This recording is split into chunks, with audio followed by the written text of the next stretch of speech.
Hello, and welcome to round one of our PioBiz competition. This is the 9th session of the Riverview Credit Union Mid-Ohio Valley Entrepreneurship Expo at Marietta College. I would like to take a moment to thank this year's Mid-Ohio Valley Entrepreneurship Expo title sponsor, the Riverview Credit Union, as well as our in-kind platinum sponsor, Clutch MOVEE, our gold sponsors, the Swindeman Agency and McDonough Foundation, our silver sponsors, Premier Bank and Tech Growth Ohio, and our bronze sponsors, Trademark Solutions and Tenney & Associates. I would also like to share with you that the 10th session will be this coming Thursday, March 18th at 4:30 p.m. The upcoming workshop is on how to prove your business concept.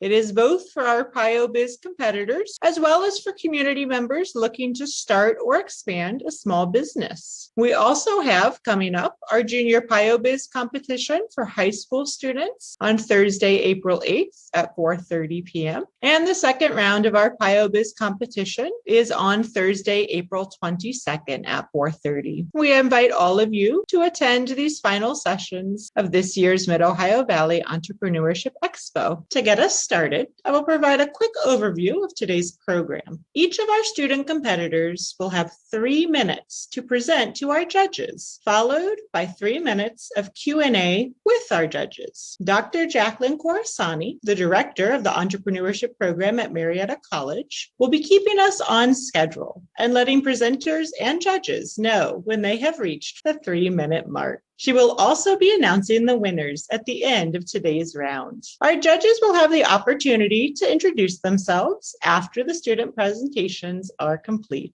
With that, I would like to welcome our first competitor to the stage. We are introducing our competitors by their product or service. So, SecuraCup, you are up. Hello, my name is Chasten Coleman. I am a sophomore marketing major here at Marietta College, and my product is SecuraCup. So what is the problem? The problem is drink spiking. So drink spiking is a deliberate act, and some people may think this is limited to just slipping any kind of drug or anything into a drink. However, it can be categorized as putting alcohol into a non-alcoholic drink, such as water, soft drinks, non-alcoholic punch, or fruit juice, adding alcohol to any alcoholic drink, so additional alcohol, or slipping prescription or illegal drugs into an alcoholic or non-alcoholic drink. Who's the target audience? Women are more likely to have their drink spiked more than men, and studies have shown that most people are not aware of the dangers of drink spiking. Many people don't believe that they can be at risk for it, but drink spiking can happen to you from a complete stranger or someone who you just met, and studies have shown that once you talk to someone for a few minutes, whether you're at a party or a bar, you're more willing to accept a drink from them, and sometimes that drink can be spiked. Current solutions at this time, we have our No Nap, which is in the bottom left corner, and it is a napkin that detects date rape drugs. And in the top right, we have Night Naps, which are targeted towards females, and it's a scrunchie that you can put over your drink, and they are about $12 each. However, my product is SecuraCup.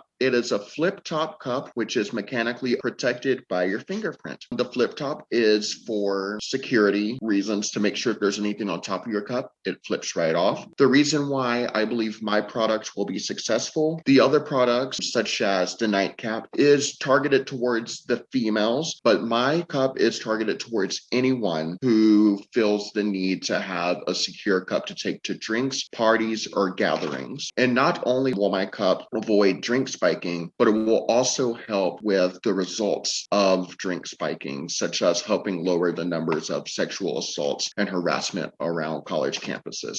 Chasten, Chris Pfeiffer here. Thank you for the presentation. Just curious, do you have a price point in mind? And is this a whole cup or is this a lid that goes on any cup? It is a whole cup that you can take with you. I haven't really thought of exact pricing, but my price range, I was looking at being competitive prices with Yeti and Hydro Flask. Is your product dishwasher safe? It will be dishwasher safe. Any kind of technology that's used within it will be secured and tight, secure packaging within the cup itself. I was wondering if you have a variety of colors so they don't get mixed up with somebody else's cup. Yes, there will be a variety of colors. Right now, I'm just focusing on getting the concept really nailed in, and then I will look at colors once I perfect the design. And have you thought about what size these cups are going to be? As of right now, I'm thinking about a standard 20 ounce for right now, and maybe getting that tested out on the market and seeing what the consumers will want more of. I think it's a good idea to start off with one size and see how that size goes, and then get customer feedback to move on from there. And then my other question, you talked about using these in bars and restaurants and things like that. Have you started thinking about the legalities and the challenges of people getting those into those locations? Definitely something for me to consider. Thank you.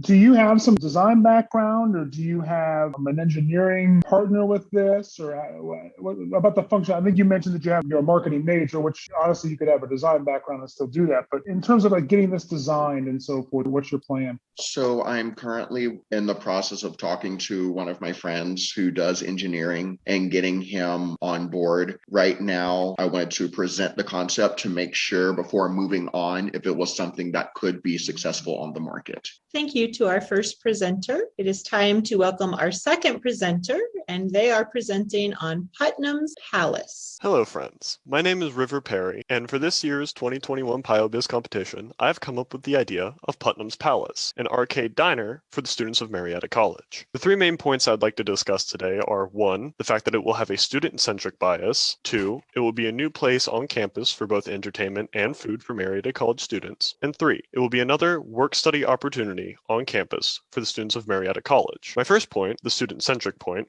is that it will be student-led and teacher-advised. So the students will be able to control most aspects of Putnam's Palace through the advisions of their teachers and the college itself. The students will get special hours to avoid them not being able to enter Putnam's Palace because of the high popularity. The students will get in free alongside the Marietta College faculty and staff by showing their Marietta College ID card at the entrance, and both meal swipes and normal payment methods may be used at the diner. The second point, entertainment and food, is that it will be a new place to eat on campus. And while some menu items will change due to the students controlling the menu, some will remain the same to obtain a consistent menu. Everything in the entertainment section will be from classic arcade machines to a cyber cafe to ensure that everyone has something to do, alongside separate rooms for tabletop video gaming or for simple discussions or book clubs. On top of this, there will be competitions and events that will be held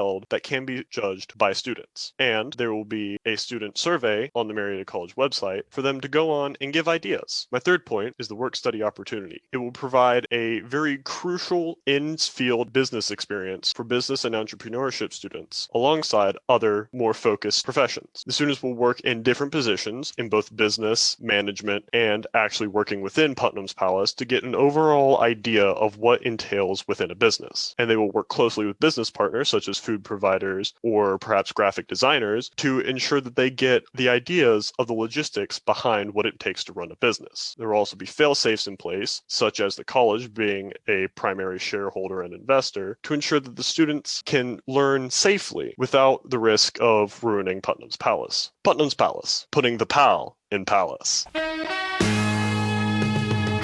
So have you discussed these plans with the college? Do you have buy-in with them? Do you have a location in mind? Can you talk a little bit more about that aspect of it? I have discussed with some students of Marietta College to gauge a want for this. And so there is definitely a target audience and a want for this service. I have not yet discussed this with any management or administration of Marietta College because I would like to ensure that I have all of the details down and a presentable, presentation before I approach them with this idea. I do have an area in mind. There is a small lot for sale next to the college that would be within walking distance for all students and would be closest to most of the dormitories on campus. How big of a survey did you do of students? How large is your market going to be? Well, I did a survey of about 100 students and 98% of them expressed interest. River, are there not a number number of student centers and that sort of thing on campus now, or? There are, but most students find themselves having a lack of needs met with the current services on campus. A lot of them express a feeling of distaste for the current food services on campus as well. So I sought to solve both problems with an all-in-one package. Is there a barrier there? And again, this is just me not knowing. Don't you have to sign up for a food service, or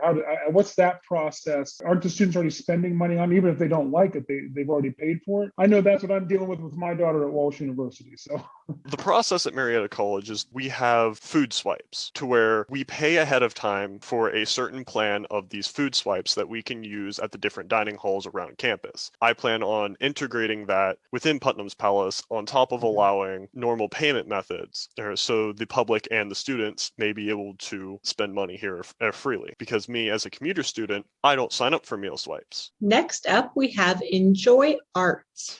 My name is Allison Barnes. I'm a junior entrepreneurship major, and my business is Enjoy Art. A little bit of background. Growing up, I always had art supplies, and I loved making art. It was so much easier to express myself that way than through anything else. I went through a super small school. During middle and high school, I spent a lot of time in the art room. I watched kids who had such a skewed idea of what art was supposed to be. They would ask the teachers things like, "Can I throw this away and start over? It's so ugly." Sometimes they would even compare their art to mine to try to prove that they were bad at art. And all I wanted for them was to see why it didn't matter if their art was good or not. And beside the point, I have been creating art since I was little, so naturally I have a little bit more skill. And that's where Enjoy Art comes from. I don't want to watch anybody be disappointed in their art anymore. I want kids to be able to start loving art young. The problem Enjoy Art addresses is the lack of means and mindset revolving around art. Our mission is to help people of all ages enjoy art by increasing access and creating lasting relationships with art through our transportable studio and class workshops. At Enjoy Art, we develop, encourage, and teach. Our classes help develop artistic mindset and self-expression, encourage self-development through art, and teach non-conventional and sustainable artistic methods. At Enjoy Art, we serve people who are already interested in art.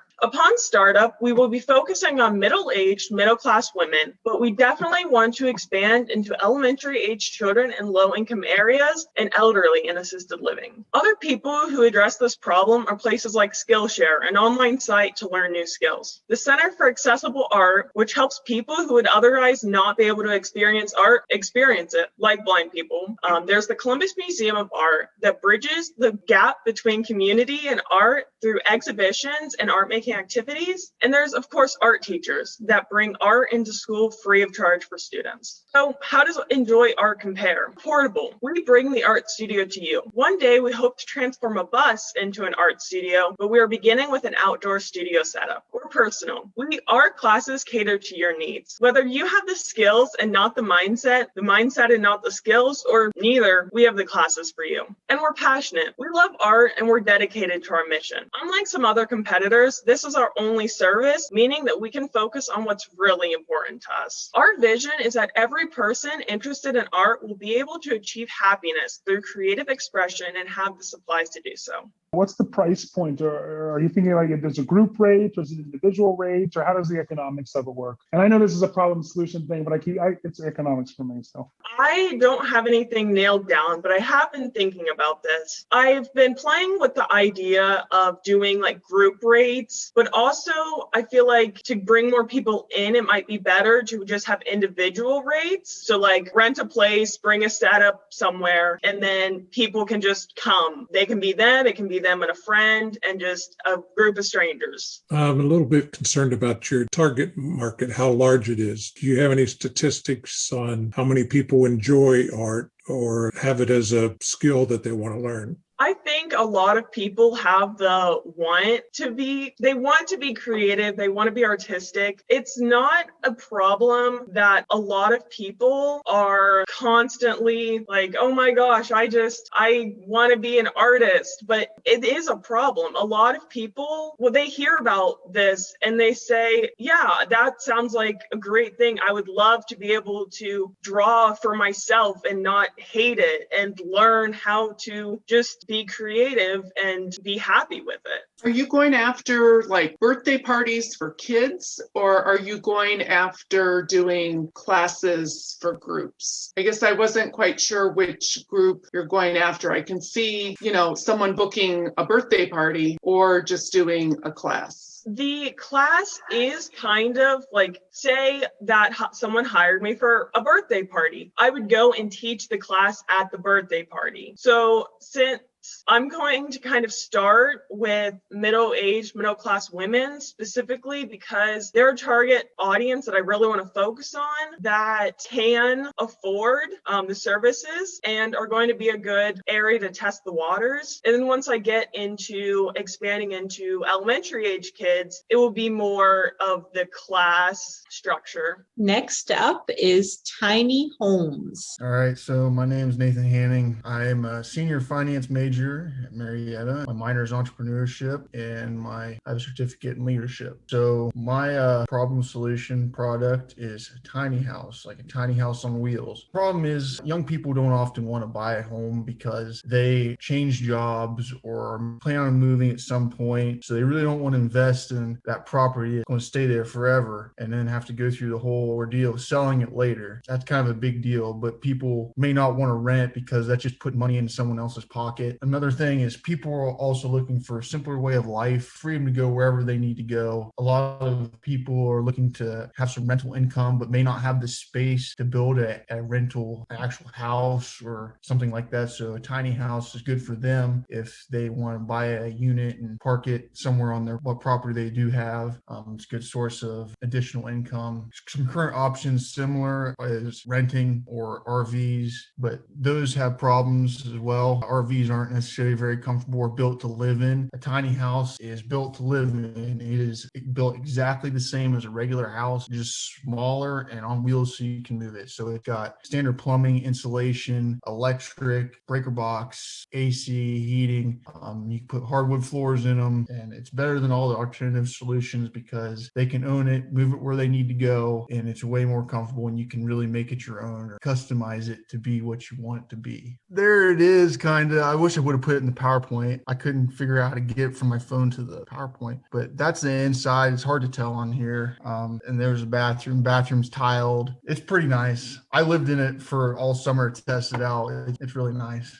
Nathan, are you building these? Yeah, I built one already, and I'm definitely open to building more. It was a fun project, and currently the one I've got's for sale, but I'm thinking about renting it in the summer, or if I can't find someone that wants to buy it. So I mean, I built it because I'm one of the people that had this problem, and that was my solution. You mentioned having, permanent plumbing, but it also being modular. So can you speak a little bit to how difficult it would be to just up and move it, or if someone wanted to buy it and move it to a different location, how difficult would that be? It's not that difficult. So inside the walls, I use PEX plumbing, which is the standard now on most homes. Those hookups allow me to plumb it into the outside so you can hook up to like a garden hose or whatever the person's got to hook up to the tiny house. So the house part of the plumbing is adaptable to whatever connection whoever wants to hook it up to can hook it up to. Would electrical be the same way? Yeah, electrical. I did the electric inside the same as a house, but I used the connection for an RV hookup. So 50 amps. So the biggest as you can get. You can run an oven or water heater, electric, AC and stuff. What's the code? What code are you going to?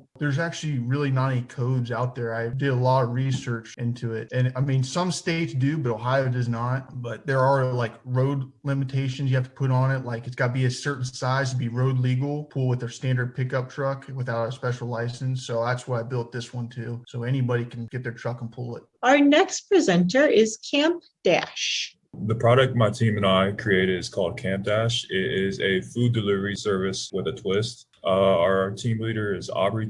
She is a psychology major and she's graduating this year. Then we have Ethan Snyder. He is a marketing major and he's a sophomore. My name is Austin Armstrong. I'm a marketing major as well, and I'm in the class of 2024. So the problem is that students are very busy, and especially those who play sports or those involved in any extracurricular activities like different clubs and organizations. And there have been many times where I thought to myself, I really wish that there was a food delivery service on on campus because I'm really busy, just don't have time to go pick up my food. And I'm sure many of you have been in the same situation. And even if I'm not busy, I just would love to have food delivered. But however, there's no service to do this. So we're proposing a service that would be utilized by institutions to use as a delivery platform. And the concept is really similar to Handshake in that the institution pays for resources. And what sets us apart from like DoorDash and Grubhub is that it has in mind students as an employment source. So it has the potential to be a work study program. And also because of the familiarization that students have with their campus, it'll be delivered right to your dorm. Whereas sometimes there's some confusion on exactly where they're delivering it to. And also with our program, you'd use your login credentials that's given to you by the institution. So you have the ability to apply your meal swipes, declining balance, or student discounts right away. And there's also potential to partner with food chains. So you are able to use your meal swipes for like Chick-fil-A, which our campus currently does not have. And also the potential to order from on-campus dining services, which we can't do as of right now. Like you can't order Izzy's and have it delivered right to your dorm. That's what the home screen would look like for the on-campus options, but there'd also be off-campus options as well that you could choose from. And admin access would allow the institution to input their specific locations that you can order from. One, so would this be an exclusive partnership starting off with Parkhurst and on-campus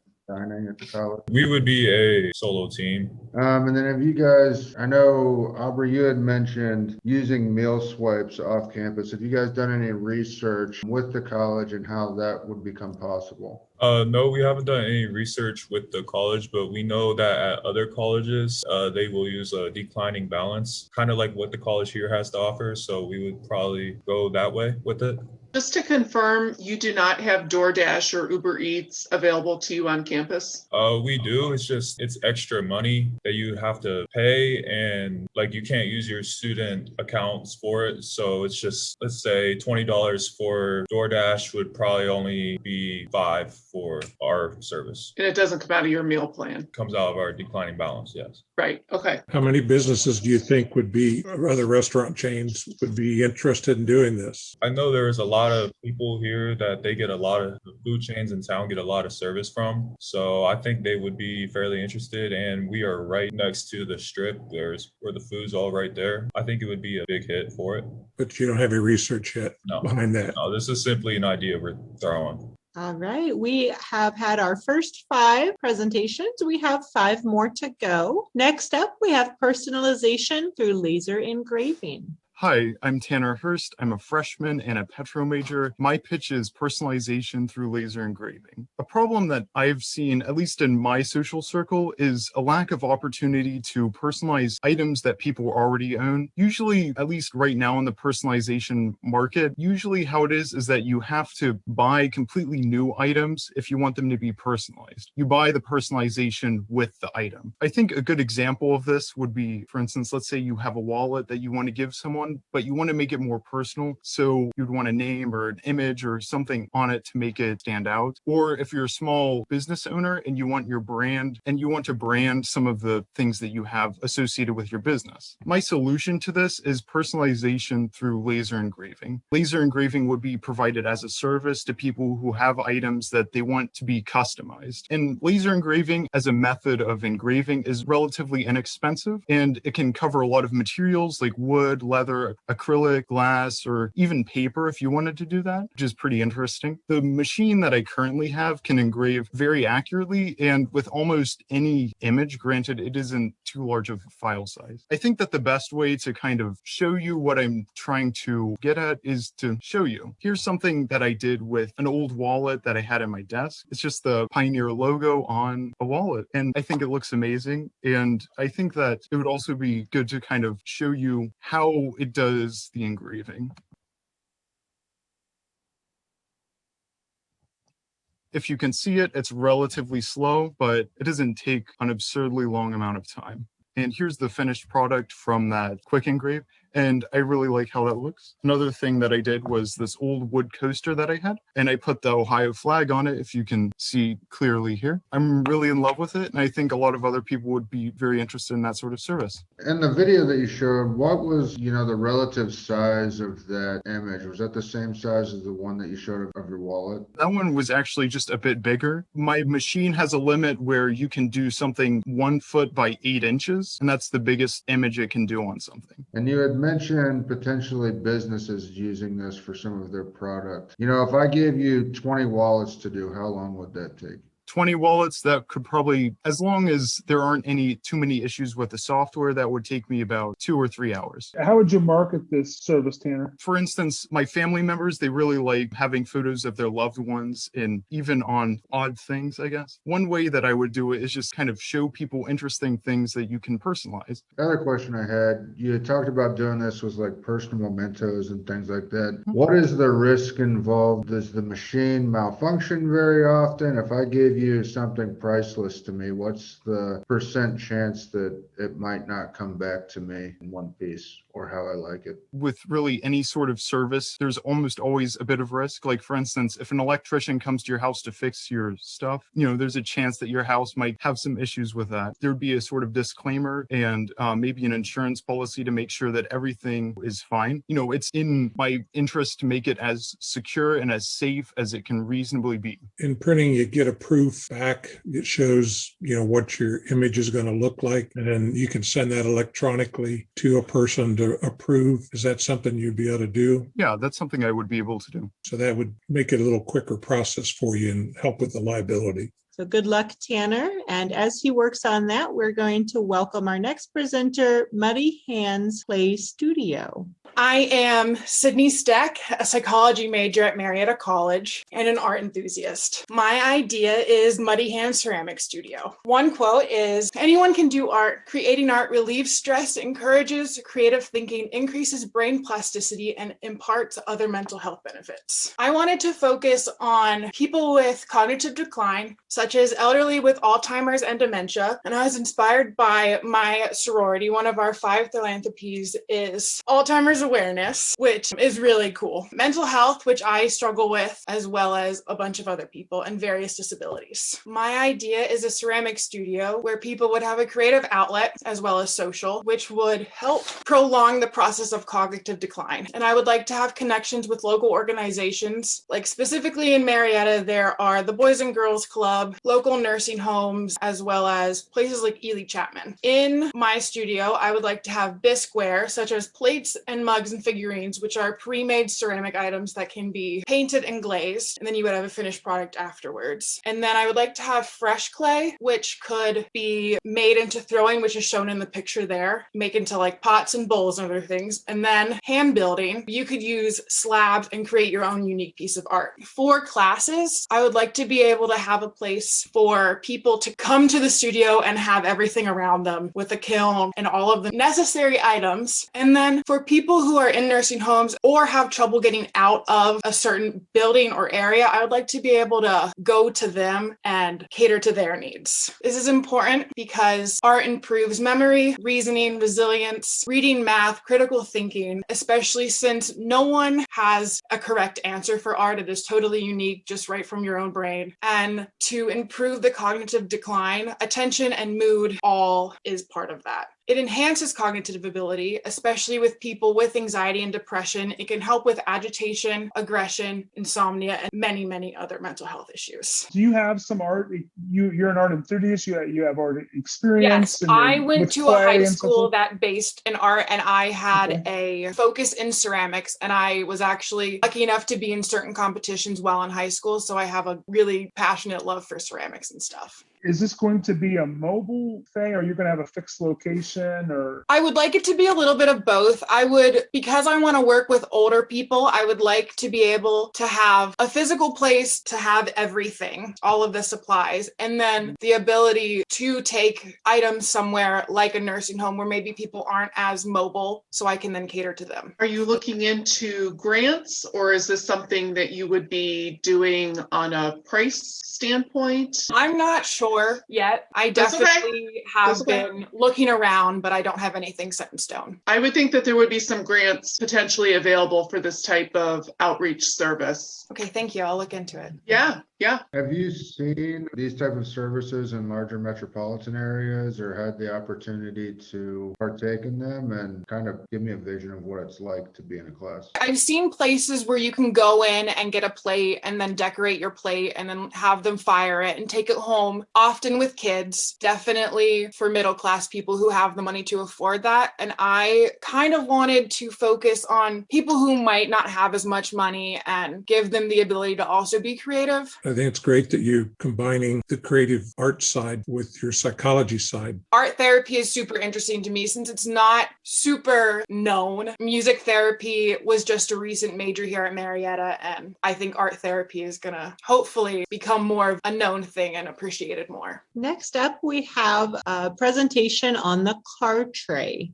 My name is Nathan Ritchie. I'm in the class of 2024 and my major is undecided, but here's my presentation. I call it the car tray. Have you ever been in the backseat of a car or just owned a car and had people make a mess in your car in the backseat because they didn't have enough hands to hold what they were doing? Have you ever had someone try to eat in the backseat and spill their drink or any clutter? This will help solve that. And if you are in your car a lot, the seats will get worn and have problems with that. It's also a seat cover. My product combines the usefulness of a seat cover for the front seat so the seats don't get worn and they don't lose resale value and they're still more comfortable years down the road. And in the back seat, it has a tray built into the seat cover that when you put it on the seat, you can use it as a table in the back seat for passengers. This is similar to what's found in aircraft for passengers in aircrafts on their long flights. The target audience for this product would be Uber drivers or Lyft drivers or just busy parents, because nowadays a lot of parents are on the go a lot with either work or sports or any such thing. They have to take their kids with them too. Their kids spend a lot of time in the back seat and they don't always have the best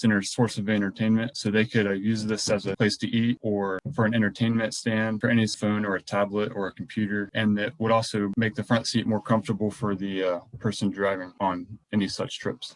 My initial concern is safety. That's the first thing that comes to mind, which obviously you wouldn't have any testing on that, but that's just my first initial reaction is I think it's a nice idea, a great idea, but just liability wise, I just have some concerns on safety. My only thought to you is where would you be in terms of liability? Yeah. Have you thought about that at all? Not really. That's okay. The tray will fold up so when you're not using it, it's out of the way. But if you're driving around, kid in the back driving around using it and there's a crash, what happens? That might be a problem. Solvable problem with the right material, but definitely a concern. Multitasking with kids in the back seat, it is definitely a thing. Do you have any initial design at all or any concept? Because what you showed, is that your initial concept? That's the concept, yeah. So the seat cover, underneath of the cover, there's going to be a bar that goes up and wraps itself around the headrest. It'll be leaning out of the way, but that's what will support the tray, and it'll go down the back of the seat. You may need to consider the tray not being so flat. There's a lot more movement in a car than there is in a plane. Cars, when they become autonomous, self-driving, your idea may fit better at that point in time. That maybe is a little bit collapsible, if there was some damage. But the other would be with self-driving cars, they'll be stopping more on their own. Your product just may be a little bit ahead of its time. And that's coming pretty soon. So yes. Start working. With the design concept you thought about, I think it's pretty interesting. Have you thought at all about making that tray adjustable? Yeah, I've thought about where the hinges are, where it folds out, putting a little bit of a metal bar or something, maybe a rubber bar where it can slide out further. Next up, we have the shoe fan.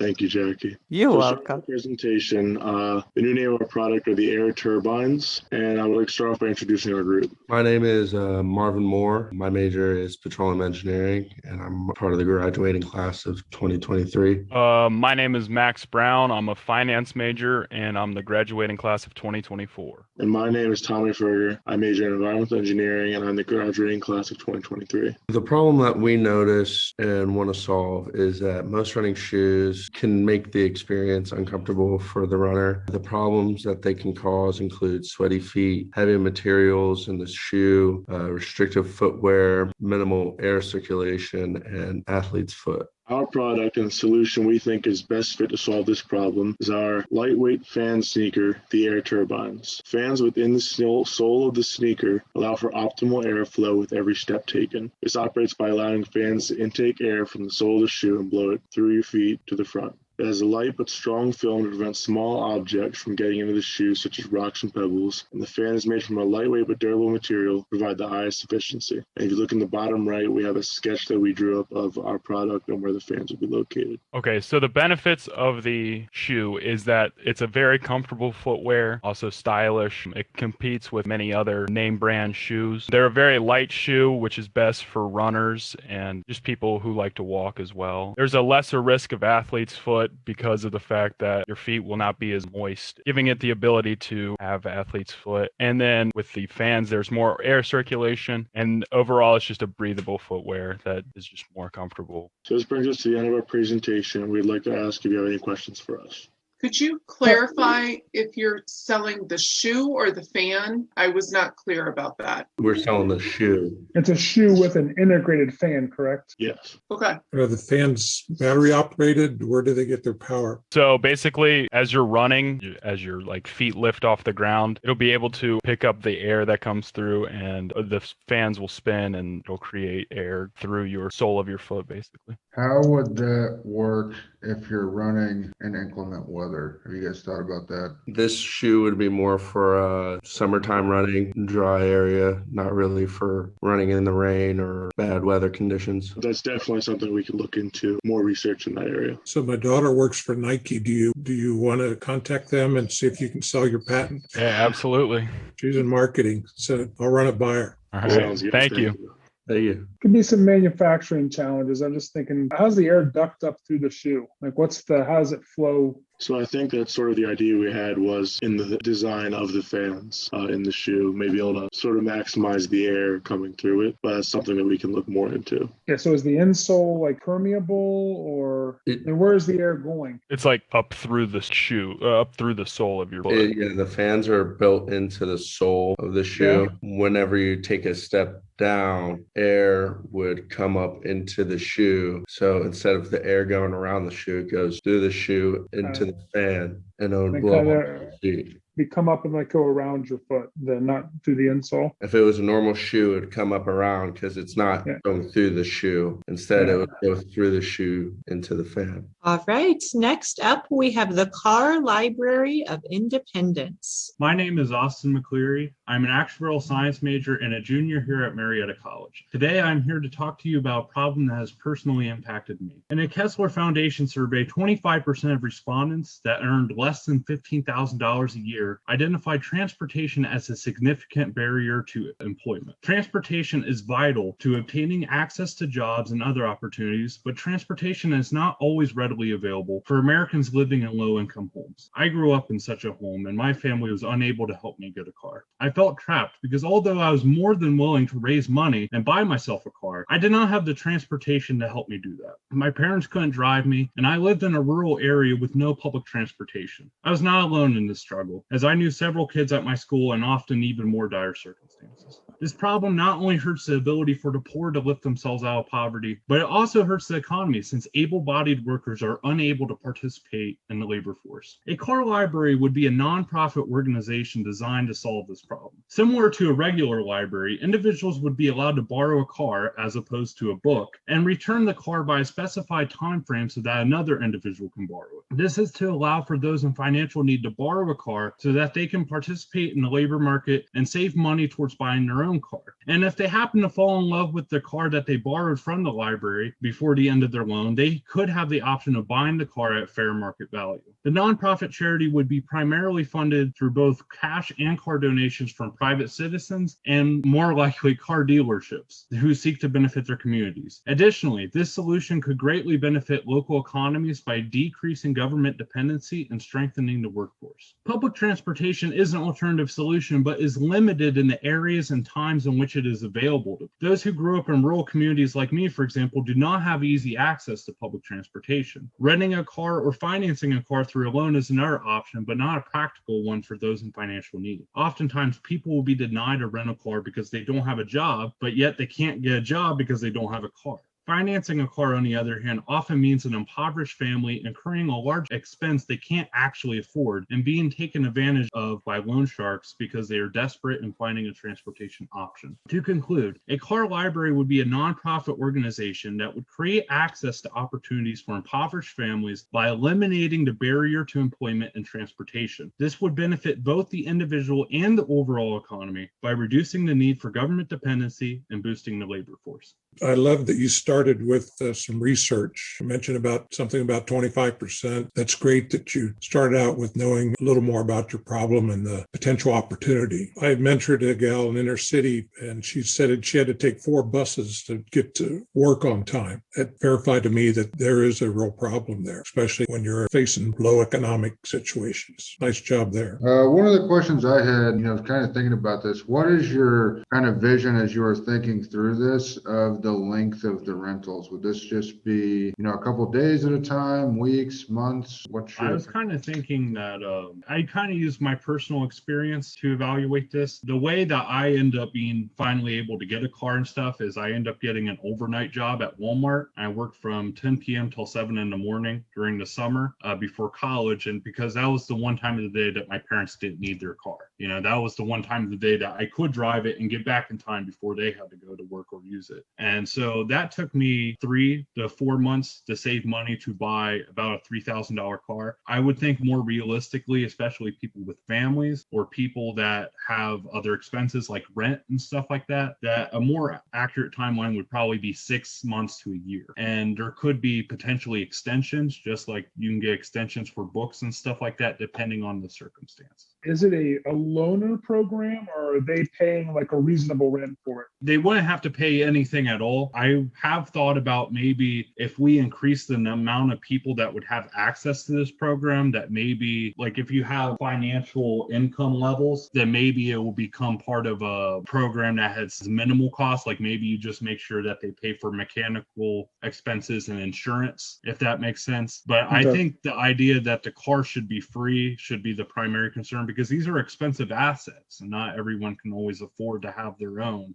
to drive to work every day. I agree with that, but I think that perhaps maybe they should have a little bit of skin in the game and it just be very affordable. Yeah, and I think maybe the best way to do that is through insurance costs and maybe paying for oil change, because you have to do that like every 5,000 miles, 4,000 miles, I believe. Something like that, maybe. Thank you to all of our presenters today. It was nice to hear all of the different ideas and all of the thoughts that our students have. Finally, I would like to invite the judges to turn on their videos and audio one more time and introduce themselves. Please feel free to tell us a little bit about your professional background. Also, if you have any advice or wisdom you would like to share about how our students can get the most out of college as you reflect on your college and entrepreneurial experiences, or any advice or wisdom on how to be successful in your entrepreneurial endeavors, we would appreciate to hear it. So I'm Chris Long. I graduated in 2015. But anyway, I started off right after college working directly with entrepreneurs. And I've worked directly with an entrepreneur in all 3 careers that I've been in so far. So starting off at the Marietta Adventure Company and then moving to Indianapolis with franchise owners for Sky Zone Trampoline Parks. And then most recently with Northwestern Mutual in our local office, where I work directly for 6 entrepreneurs. So I guess the biggest thing that I would share with you guys that I've kind of learned is,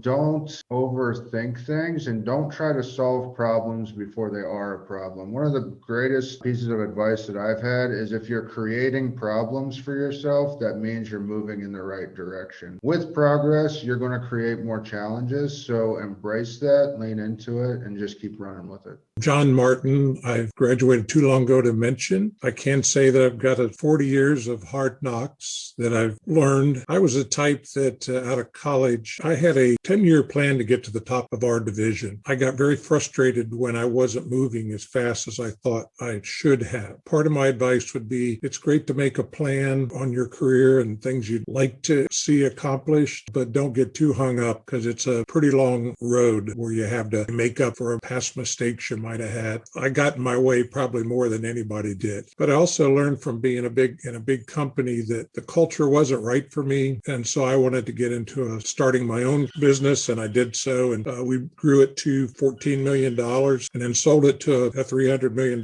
company. So that turned out the best for me, is realizing that the culture got to fit for you. So whenever you're interviewing, make sure you're asking culture type questions and ask to speak to some of the other individuals that work there too. So you can maybe hear it from the front line versus, the higher ups. Don't be afraid to, ask questions and stick your neck out as far as that goes. But hard work does pay off. Making mistakes, like I mentioned. You want to work for a company that I think will let you make mistakes and not tie your pay to, well, you made a couple mistakes or you spoke up a couple of times and I wish you wouldn't have, which I'd had happen before. So entrepreneurship's a great way to go if you have the confidence and the courage to go out and do it. There's been plenty of people that have tried many times and failed before they were successful. So don't be afraid to take that chance. It's really great being an entrepreneur. I'm Chris Pfeiffer, graduated from Walsh University in 1995. Listen, my number one advice to everybody is just take action. I think that a lot of people sit on the sideline, like Christian mentioned, they overcomplicate. And I think the number one key to success is to always be moving. And that way you can pivot when you need to. I think any time that I've lost, any of the mistakes I've made, it's when I've waited too long, pontificated on it, looked for affirmation, all those sorts of things. I just encourage you just to take action. I'd also say that I've been involved in the mentoring of several students and happy to talk to anybody in this group. Some really good ideas here. So yeah, just feel free to reach out. I think Jackie's got our contact information to do so. So thank you guys very much for participating. Love being a part of it. Paula Pataski, graduated Marietta College in '96. I run Encompass Marketing, and we're a brand strategy marketing firm. My best advice, there really are no mistakes. Any mistake that you might find, that's when your greatest lessons are made. I find that when I might feel that I'm making a mistake in something, or you might feel that you're fumbling something, that's when your greatest lessons in life are made. You'll come out stronger in everything that you're doing. To those people that may not win the big prize today, learn from it, hear what we're advising you on, reach out to us. I love mentoring people. I love being mentored. You're never too old to be mentored. It's one of the best gifts in life. So embrace it fully. Well, a special thank you to all of our judges today for coming to our webinar and sharing your feedback and your mentoring to the students and giving your thoughts and feedback on their services and products as they move forward for the next round. We really appreciate everything you have to share for the students and our audience members. Thank you so much. And also I want to thank Heather. Heather, thanks so much for helping us run this session. Really, we could not have done it without you. So thank you so much, and the judges. I have the results. As you know, this is round one of the competition, and this is just the beginning. I think all of our competitors did well. They all had good ideas. Of course, this is just a start, and they need to develop in the future. We have these judges that are volunteering to help you because they're not going to be judging, so there's not going to be conflict of interest anymore. Please do reach out to them. They're actually on our mentor list on our website, so you can directly reach out to them through their LinkedIn pages or through me if you want to do so. The shoe fan group, cool idea, needs a lot of work.